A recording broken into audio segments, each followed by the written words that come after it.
So, sind ihr alle gespannt?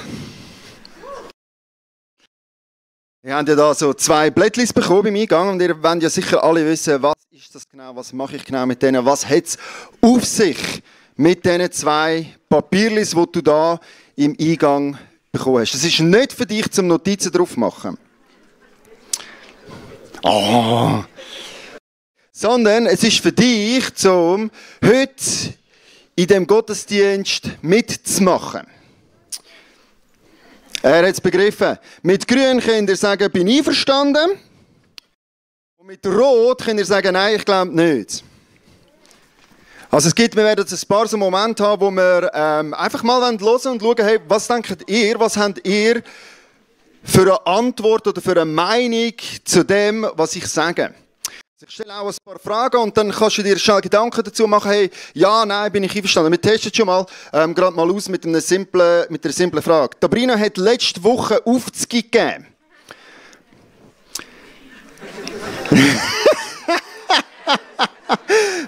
Seht ihr all die grünen Streber? Genau. Sag mal, haben ihr sie gemacht? Oder haben ihr sie nicht gemacht? Nice. Ist der Harald da? Der Harald ist nicht da. Mann, ey, jetzt habe ich nämlich ihm wollen, ich habe extra für ihn ein Schöckeli mitgenommen, weil er hat sogar die Aufzüge gemacht, aufgeschrieben und uns geschickt unter der Woche gesagt, hey, schau mal, ich habe mega Spass gehabt an den Aufzügen erledigen. Genau. Und ich habe gefunden, hey, das ist also ein Schöckeli wert. Genau. Genau. Wir machen heute auch ein bisschen mehr Unterrichtsstil, also mehr auch vorlesungsmäßig. Sprich, ich mache etwas, was ein Lehrer von mir gemacht hat, was ich immer super gefunden habe. Er hat gesagt, für alle, die eine gute Frage stellen, eine richtig gute Frage, die bekommen ein Schöckeli. Also ich habe da ein paar Lindor-Kugeln, also ich lasse mich dann da nicht lumpen, oder? Für wenn ihr eine gute Frage habt, dann sind ihr eingeladen. Ja, ich möchte euch wirklich auch auffordern, hey, wenn ihr Fragen habt, hebt einfach die Hand auf und stellt Fragen. Und für gute Fragen gibt es ein Schöckeli. Einzige Bedingung ist, ihr müsst ins Mikrofon sagen. Ich weiss, es ist ein bisschen eine Hürde, aber das hat einen Grund. Und zwar hört man es sonst nicht, wenn man es dann auf YouTube nachhören will. Das ist der einzige Grund, nicht weil ich euch bloßstellen oder so, sondern dass es auch, wenn man es dann online nachlässt, dass es dann noch Sinn macht. Also, wenn ihr eine Frage habt oder so, hey, einfach Hand aufheben und im nächsten Moment, wo ich kann, werde ich mir dann Zeit nehmen, um die Frage auch anzuhören. Genau. Und für gute Fragen gibt es ein Schöckeli. Alright, jetzt eben Aufzüge. Wer hat Aufzüge gemacht und wer getraut sich, zum kurz eine Antwort zu geben auf die Frage?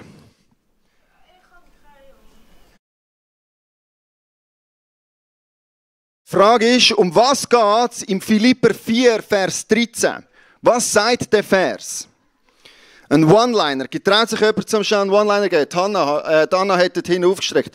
Kannst schnell mit dem Mikrofon hinterher rennen und Anna gibt eine kurze Antwort. Weiter rennen. Es geht um Geld. Es geht um Geld, genau. Sehr, sehr gut.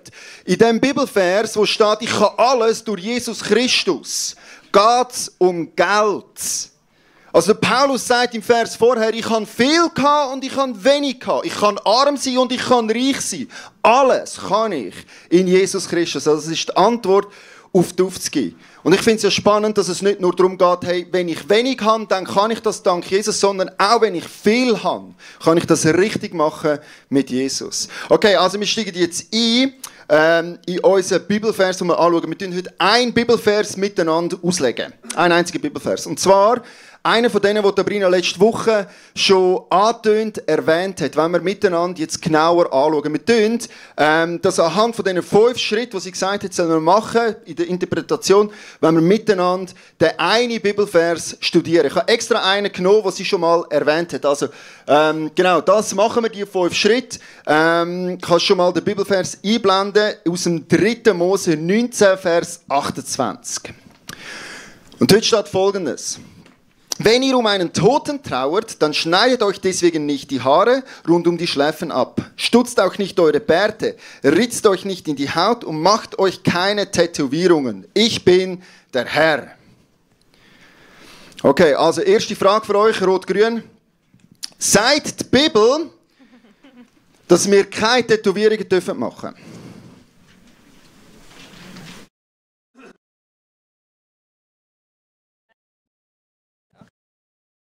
Das ist recht rot. Ist sehr rot. Ich habe eigentlich gedacht, dass es mindestens halbe ist, weil eigentlich ist grün richtig. Oder ihr könnt ja alle lesen. Es steht, wir sollen keine Tätowierungen machen. Also die Antwort auf die Frage ist natürlich grün. Jawohl, die Bibel sagt, wir sollen keine Tätowierungen machen. Es ist jetzt natürlich ein bisschen fies, ist mir schon klar. Ich habe die Frage ein bisschen fies gestellt, weil ihr habt eigentlich die zweite Frage beantwortet, die ich als nächstes stellen wollte. Und die zweite Frage, die ich als nächstes stelle, ist, meint denn die Bibel, dass wir heute immer noch nicht tätowieren sollen? Also meint das die Bibel, ist heute, also man macht es einmal klar, rot heisst, es ist klar, Christen dürfen sich nicht tätowieren, heute noch. Grün ist, nein, das ist nicht, was die Bibel meint für uns heutzutage. Christen dürfen tätowieren, ist grün. Grün-rot, zeigt mal eure Meinung.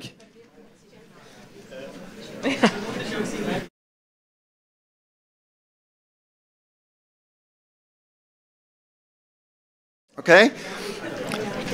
Jetzt geht schon ein bisschen los. He? Okay, ich sehe, es ist immer noch recht grün, aber es hat doch auch ein paar rote Meinungen. Und wir möchten jetzt miteinander eine Frage, sehr gut. Was meinst du genau mit Tätowierung? Mit Tätowierung Tinte in die Haut rein tun.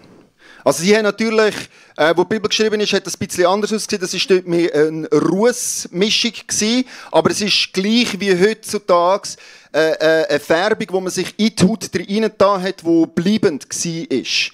Also es ist nicht irgendwie so ein Klebetattoo, das dann 3 Tage später wieder weg war, sondern das ist eine permanente Körpermarkierung gewesen. Das meint die Bibel in dieser spezifischen Stelle mit Tätowierung. Gute Frage, das gibt natürlich ein Schöckchen.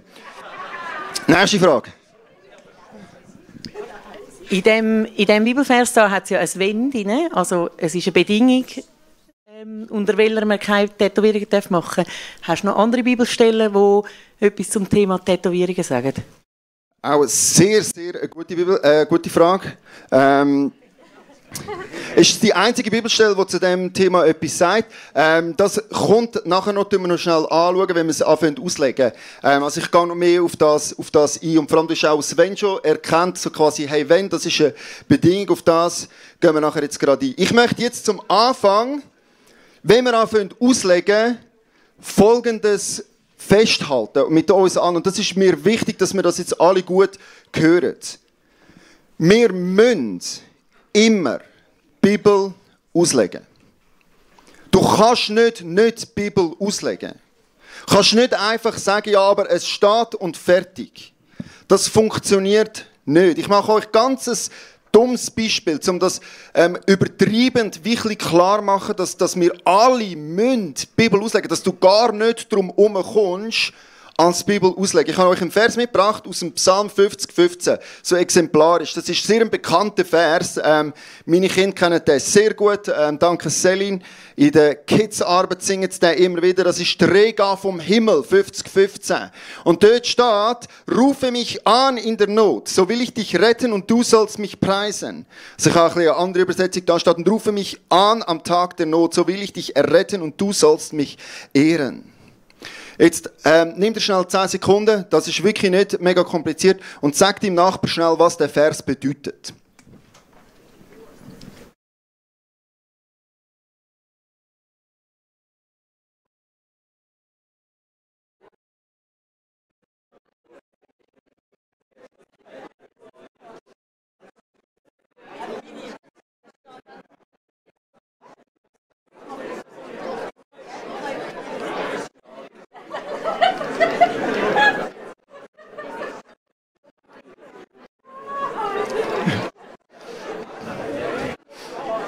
Okay, ich sehe ganz viel Kopfnicken und so. Ich gehe jetzt mal davon aus,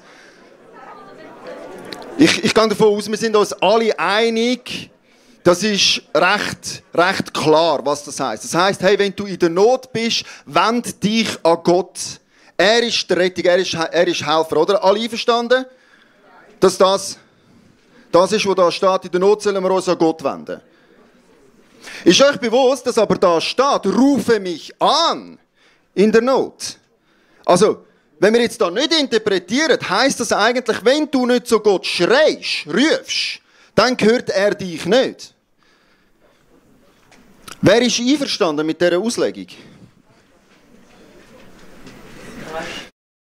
Nicht, oder? Ja, genau, oder? Das muss man interpretieren. Das kannst du nicht einfach so 1:1 nehmen, sondern du musst da ein bisschen interpretieren. Und die Notwendigkeit, und das ist mir wichtig, dass wir das verstehen, wir werden immer müssen die Bibel interpretieren. Und das passiert. Sobald du die Bibel lesest, machst du das automatisch. Du kannst nicht interpretieren. Schon nur, wenn man so einen Bibelvers schaut, merkst du, ja, okay, klar meint es das nicht, du musst schreien, sonst zählt es nicht.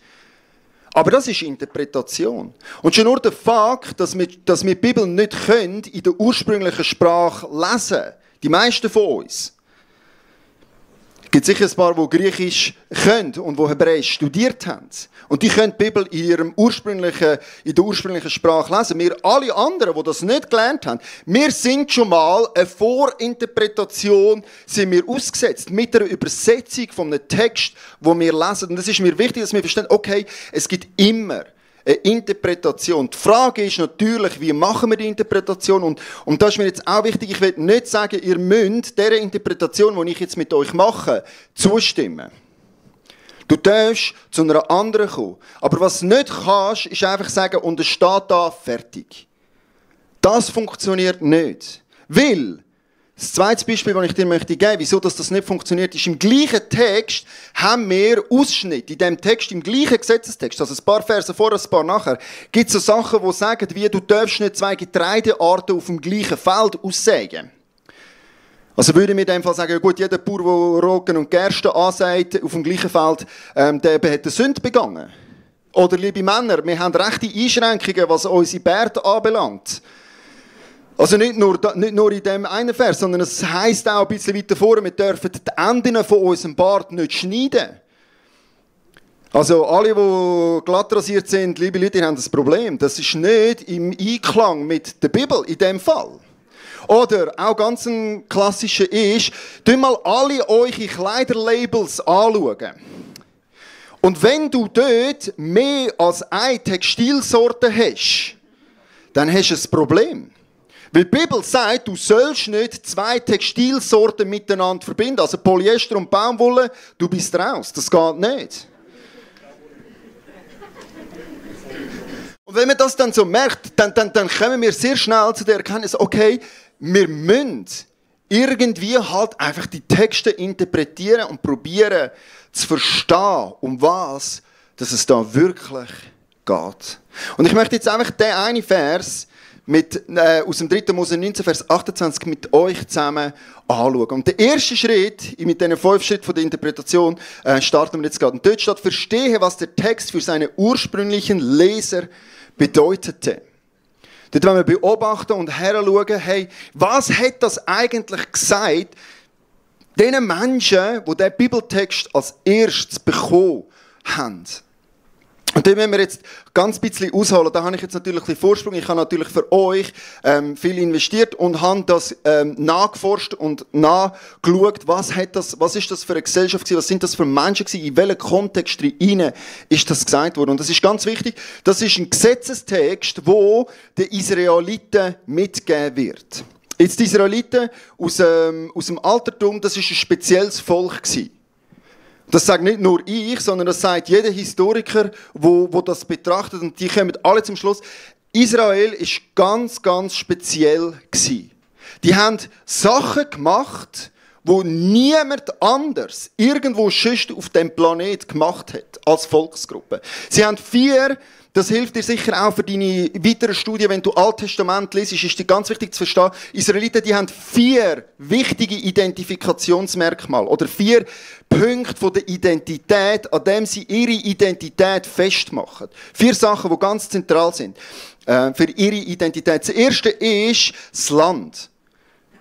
Gott hat am Volk Israel ein Land versprochen. Und es ist ganz wichtig für die Israeliten, das Land zu haben. Das ist essentielle Identifikation. Du kannst nicht einfach Israel auf Papua-Neuguinea verpflanzen und dann ist dort Israel. Das war ein Plan, den ein paar Leute hatten, oder auf Argentinien. Sagen, ja, ihr könnt doch einfach euch ein Land in Argentinien machen, oder? Nahe Osten ist einfach mühsam und konfliktbehaftet und so. Macht doch Israel in Argentinien. Das geht nicht, weil Gott hat Volk Israel das Land versprochen. Ganz tiefe Identifikation mit dem Land. Das nächste ist mit dem Tempel. Gegenwart Gottes. Mitten unter ihnen. Ganz, ganz essentiell und wichtig für die Israeliten. Gott ist mit uns. Er ist präsent, gegenwärtig bei uns. Und das dritte Identifikationsmerkmal, das ganz wichtig ist für Israeliten, ist das Wort. Es wird das Volk vom Buch genannt. Es ist nicht so mega viel, dass tatsächlich eine ganze Volksgruppe einem heiligen Text so dermaßen hingegeben ist, dass sie ihren Kindern den Text auswendig beigebracht haben. Also ganz viele Israeliten haben zur Zeit von Jesus können die ersten 5 Bücher Mose auswendig aufsagen. Das ist essentiell gewesen. Ganz, ganz zentral. Und das vierte ist die Auserwählung. Sie sind das von Gott auserwählte Volk.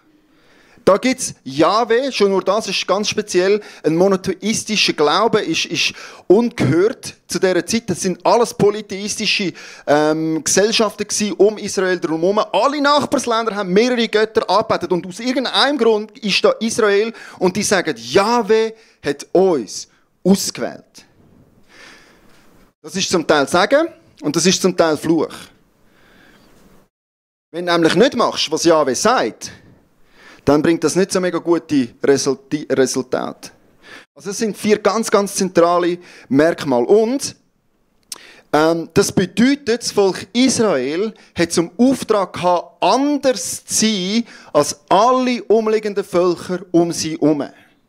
Und jetzt wird es natürlich spannend, jetzt müssen wir eben, dort gehen nachher schon die Frage, okay, was heisst denn Tätowierung? Was bedeutet Tätowierung? Was hat das gehabt? Wie hat das ausgesehen? Und es ist wichtig für uns zu wissen, dass zu dieser Zeit im altertümlichen Nahen Osten hat sehr viele Tätowierungen gegeben. Also Menschen haben sich dazu mal schon tätowiert, aber immer aus einem religiösen Kontext daraus heraus. Also man hat sich entweder Zaubersprüche tätowiert, so als Schutzrunen, oder man hat sich so sichtbar tätowiert, dass alle anderen sofort sagen, okay, der ist am Baal hingegeben. Das ist ein Baalsdiener. Der tut dieser Gottheit huldigen mit dieser Tätowierung. Sichtbar hat er sich da markiert, auf das alle anderen verstehen und sagen, der ist dieser Gottheit hingegeben. Kennt ihr den Ötzi? Nicht der DJ Ötzi, der originale Ötzi. Genau, jemand kennt den Grün. Sehr gut. Das ist der Gletschertypi, den sie hier im Ötztal zum Gletscher ausgezogen haben. So ein uralter Mensch, der vor Jahrtausenden gelebt hat, den haben wir gefunden. Und den haben wir untersucht. Habt ihr gewusst, dass der Ötzi Tätowierungen hatte? Er hat sich mit Kohlenstoff und Silikon, also man nimmt da mit einem Stein oder irgendwie so, hat er sich Tätowierungen gemacht. Das Interessante ist, alles an unsichtbaren Orten, also wo man nicht gesehen hat, es ist nicht um Schönheit gegangen, aber an anfälligen Orten. Also man geht davon aus, dass das dort gang und gäbe ist, dass man sich mit so Tätowierungen schützt. Dass es wie so ein Schutzgebet ist, wo man sich auf den Körper irgendwo drauf tut, auf das man dann den speziellen Schutz hat. Also das ist der Hintergrund zur Tätowierung. Es ist wichtig für uns zu verstehen, in dieser Zeit, in dieser Kultur, hat Tätowierung erstens Hingabe zu einer Gottheit bedeutet und zweitens ist wie so ein Zauberspruch gewesen, wo man sich auf den Körper irgendwo drauf da hat, um sich zu schützen. Dann, wir lesen auch noch in dem Text, machen wir zuerst das. Genau. Und dann sagt Gott, hey, ich möchte, dass ihr ein heiliges Volk seid, dass ihr abgesondert seid. Wir lesen aus dem 3. Mose 19, Vers 1. Das ist der Einführungsvers zu dem ganzen Gesetzestext, wo wir einen Vers jetzt daraus schauen. Dort sagt Gott am Anfang, der Herr befahl Mose, der ganzen Gemeinschaft der Israeliten dies mitzuteilen. Ihr sollt heilig sein, denn ich, der Herr, euer Gott, bin heilig. Das ist die Einführung, der Einleitungstext zu allen Geboten, die nachher folgen. Also was würdet ihr jetzt sagen, um welche von diesen 4 Identifikationsmerkmalen von Israel geht es da?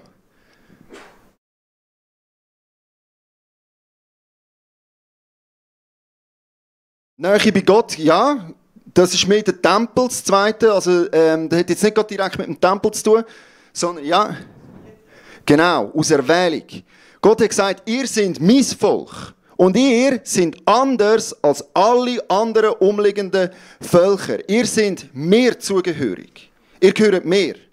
Und ihr sollt sichtbar anders sein als alle anderen Völker um euch herum. Weiss jemand, was Heiligkeit bedeutet? Abgesondert, genau. Das ist die richtige Antwort. Abgesondert gibt es auf 2 Arten und Weisen. Du kannst abgesondert sein, wegdrehend von allem anderen. Also wenn ich abgesondert bin von dem Piano, kann ich mich bewusst vom Piano abwenden und weggehen vom Piano. Aber ich kann mich auch etwas anderem zuwenden. Also ich kann mich auch am Rednerpult zuwenden. Und bei Gott geht das ganz gleich. Du kannst dich von anderen Völkern abwenden, aber du kannst dich auch Gott hinwenden. Das sind die 2 Bedeutungen von Heiligkeit. Du sollst dich vom Unheiligen absondern, du sollst anders sein, ihm zugewandt, aber eben ihm zugewandt heisst auch immer näher zu Gott kommen und so zu sein, wie Gott ist. Also das ist so der eine Teil von dem Vers. Der andere Teil ist das mit der Trauer gewesen. Wir haben ja schon gesehen, es hat dort ein Wenn drin in diesem Text. Im 3. Mose 19, Vers 28 steht Folgendes. Wenn ihr um einen Toten trauert, und interessant ist, das Wort Toten kannst du auch so als entschwundene Seele bezeichnen. Ist schwierig für uns zu übersetzen, das Wort Tote. Aber das hat ganz viel mit dem Verständnis zu tun gehabt, von der damaligen Zeit, wie du gestorben bist. Wenn bei den kanaanitischen Völkern jemand gestorben ist, hat man geglaubt, dass dem die Seele aus dem Leib entschwindet. Also die geht dann weg. Und man hat probiert, die Verstorbenen zu behalten, indem dass man sich irgendwo eingeritzt hat oder dass man den Namen oder die Person auf sich drauf tätowiert hat. Also zum Probieren, die entschwundene Seele zu behalten. Also das wird der Text gesagt haben, am ursprünglichen Leser, sind heilig. Macht nicht das, was alle anderen Völker um euch ringsherum machen. Und das bringt uns jetzt zum zweiten Punkt. Was gibt es für Unterschied von der damaligen Kultur und unserer heutigen Kultur? Oder speziell auf Tätowierungen hingefragt. Würdet ihr sagen, dass wenn ihr heutzutage eine tätowierte Person seht, dass ihr denkt, der ist am Ball hingegeben? Der hat ein Schutzgebet auf seinen Körper drauf da. Das ist ein Zauberspruch. Oder der trauert um eine verstorbene Person und probiert so, die entschwundene Seele bei sich zu behalten und haltet an dieser Trauer fest.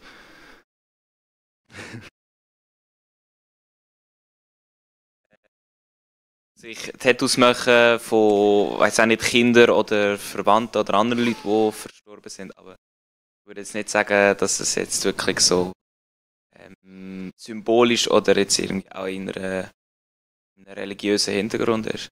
Ja, okay. Das ist ein guter Punkt, den du da bemerkst. Barbara hat es auch schon gesagt. Anna hat eine Frage.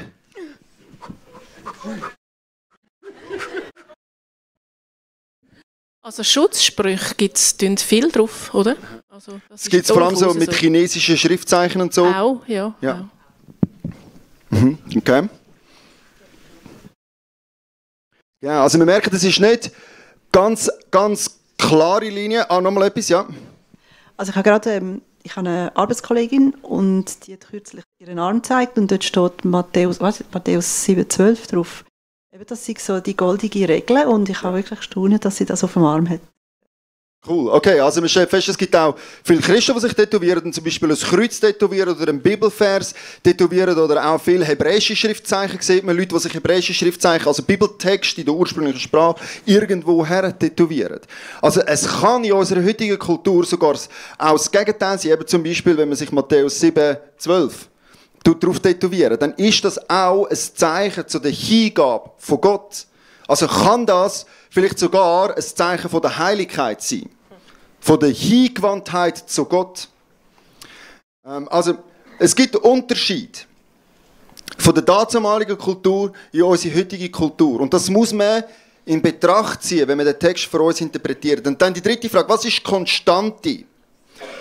Was gibt es da für Lehre aus dem Bibeltext, wo wir heute für uns können so in Anspruch nehmen, wo wir sagen, mal, und das zieht sich durch. Das ist für uns heute das, was wir aus dem Text herausnehmen.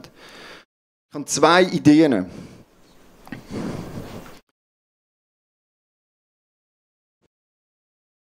Hingabe, genau. Ich glaube, wir sind genauso wie dazu als Volk Israel herausgefordert wurde, zum heilig zu sein, zum Gott hingegeben zu sein. Es ist das heute noch für uns wahr. Und wenn wir das lesen, den Text aus dem 3. Mose 19, Vers 28, dann ist das ein Aufruf gewesen zur Heiligkeit, zur Abgesonderung und zum Anderssein als alle anderen. Ich denke, das ist sehr relevant für uns. Heute noch, dass wir heilig sind und abgesondert leben. Dann das Zweite, was ich noch gesehen habe, ist,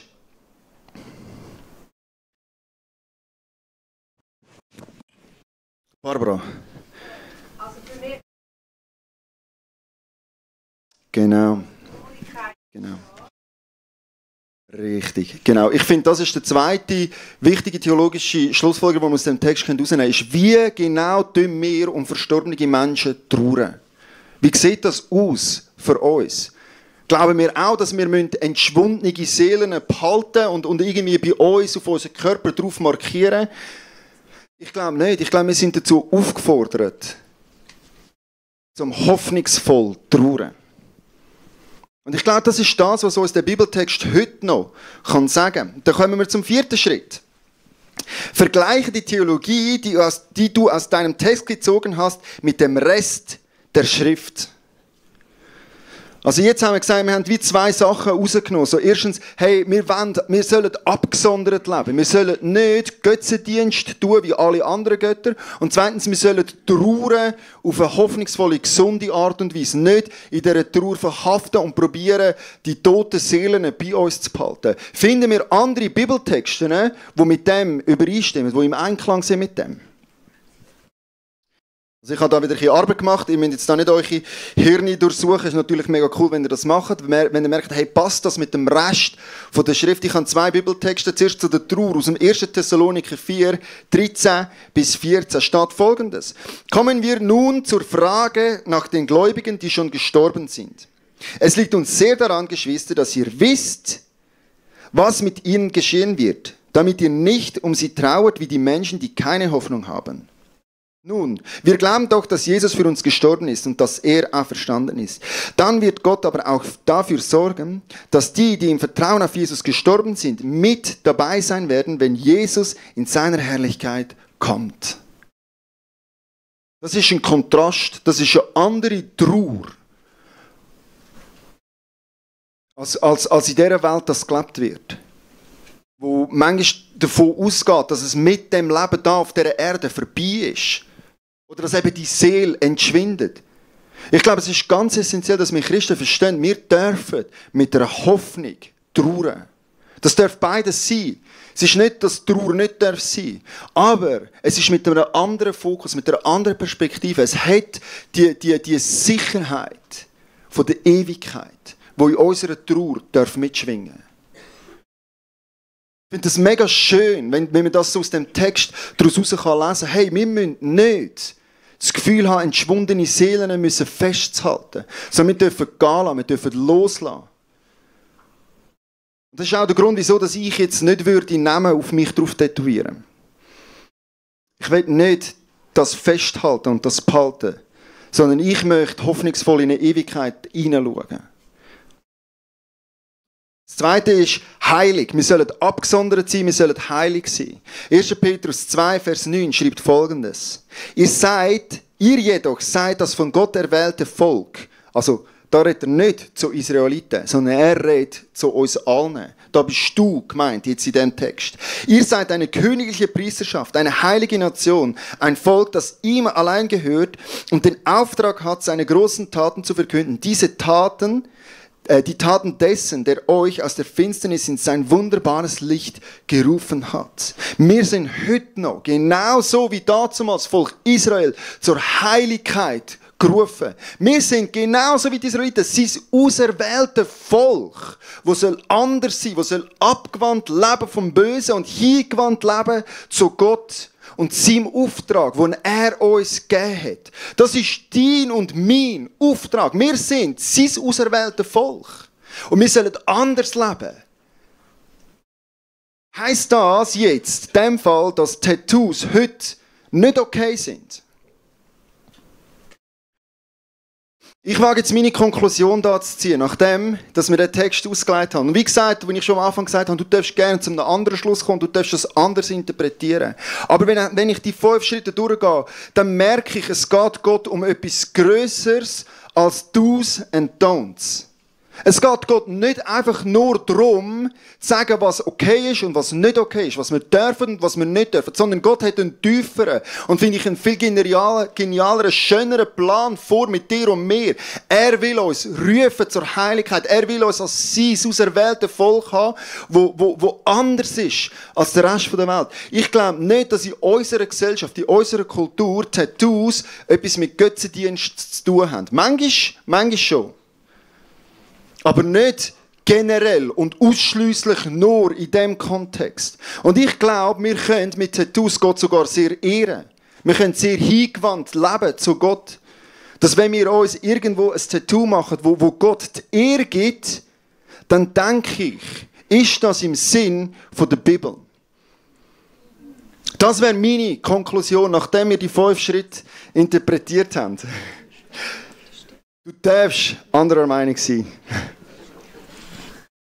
Aber ich finde das genial, wie schön, dass es ist, die Bibel auszulegen und studieren und die tieferen Aufträge von Gott können zu entdecken. Soweit zu der Textauslegung. Yes, eine Frage. Ich habe keine Frage. Wo mir jetzt einfach auf dem Herzen liegt, dazu. Zum Tätowieren. Wie lange geht's? 2 Minuten. 2 Minuten gebe ich dir. Also, ich habe unheimlich, wie das ganze Leben lang, immer ein bisschen Mühe gehabt mit Menschen, die so total tätowiert sind. Und die Woche habe ich ein Erlebnis gehabt, als ich im Fitness war, bin ich einen Kaffee trinken und dann sitzt einer dort, der war total tätowiert. Grauenhaft für mich auf den ersten Blick. Da bin ich mit dem ins Gespräch gekommen. Und wie näher ich ins Gespräch gekommen bin mit ihm, habe ich auf einmal zu ihm gesagt, du, bist du gläubig? Ja, weisst, ich gehe in die Pfimi und ich habe ein Tattoo-Studio da, 2 Dinge. Und jeder, der bei mir ins Studio reinkommt, dem erzähle ich von Jesus. Und ich kann nur auf die Art und Weise unter den Rocker, ich habe eine Harley Davidson und ich bin unter den Rocker unterwegs und kann von denen vom Jesus erzählen. Einfach, wenn ihr abwägen, grün oder rot, Tätowierer können auch ein Zeugnis sein. Come on, danke vielmals, Urs.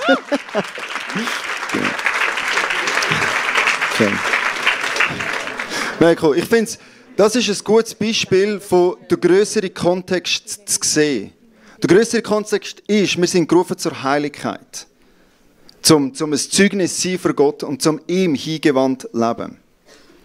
Und lass uns das nicht vergessen ab den Interpretationen von Texten. Yes, jetzt könnt ihr alle mal einmal sagen, danke Jonas. Danke Jonas.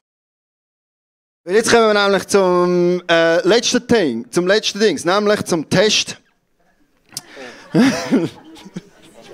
Der Jonas hat, wo wir das angekündigt haben, dass wir mehr so schulisch unterwegs sind, hat er die gute Frage gestellt, hey, gibt es dann am Schluss auch einen Test?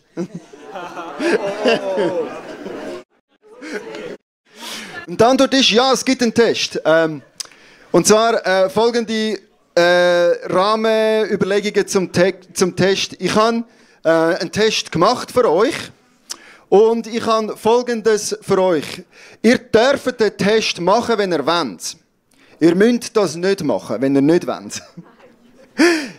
Ich habe gesagt, alle, die den Test beantworten, ausfüllen bis Ende dieser Woche, also nächste Kalenderwoche natürlich bis zum nächsten Sonntag, die tue ich korrigieren und benoten.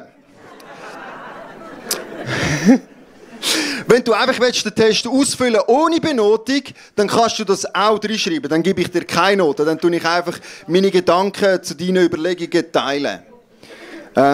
Für die noch ein bisschen mehr analog unterwegs sind und es nicht digital machen, ich habe ihn auch geschrieben und ausgedruckt, also ich könnte den nachher auch in Papierform mitnehmen und den mir zukommen lassen. Es gibt 2 erlaubte Hilfsmittel für den Test. Also es ist nicht Open Source. AI ist verboten. ChatGPT ist ein No-Go. Du hast 2 erlaubte Hilfsmittel. Das ist einerseits eine Studienbibel, die darfst du brauchen, die dir hilft, um einfach gewisse kulturelle Hintergründe zu studieren. Und das Zweite, was ich erlaube, ist bibleproject.com. Und so ein kleiner Tipp, braucht die Sources. Braucht bibleproject.com für den Test. Es hilft euch enorm. Genau. So viel zum Test. Ihr dürft euch den nachher gerne da auf der Seite noch mitnehmen. Gibt es noch eine letzte wichtige Frage aus dem Publikum, die ich noch nicht beantwortet hätte?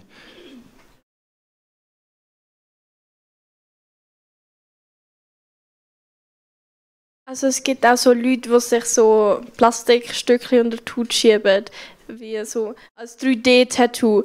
Gilt das jetzt das Gleiche oder ist das jetzt Spezialfall? Ich würde das im gleichen Raster betrachten. Also, hey, führt es zur Heiligkeit? Bringt es Gott die Ehre?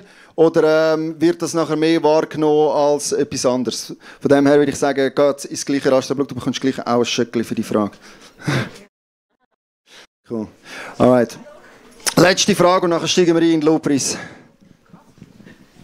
Ja, vielleicht mehr eine Grundsatzfrage. Kannst du vielleicht einen Rahmen setzen, bis wann dürfen wir interpretieren und wann sind Sachen, die man gar nicht interpretieren kann? Oder wie siehst du das?